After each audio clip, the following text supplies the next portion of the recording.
أعوذ بالله من الشيطان الرجيم. بسم الله الرحمن الرحيم.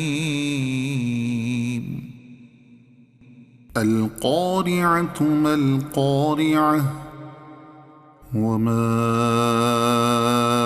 أدراك ما القارعة يوم يكون الناس كالفراش المبثوث وتكون الجبال كالعهن المنفوش فأما من ثقلت موازينه فهو في عيشة راضية وأما من خفت موازينه فأمه هاوية وما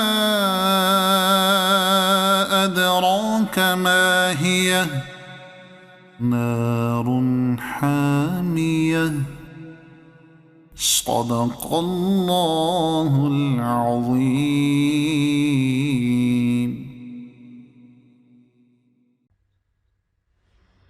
This lesson is completed.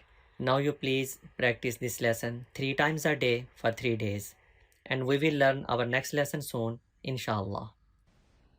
If you have any question regarding this lesson or previous lessons, please ask in comments section below, and we will give you quick answer, inshallah. Thank you. Allah Hafiz.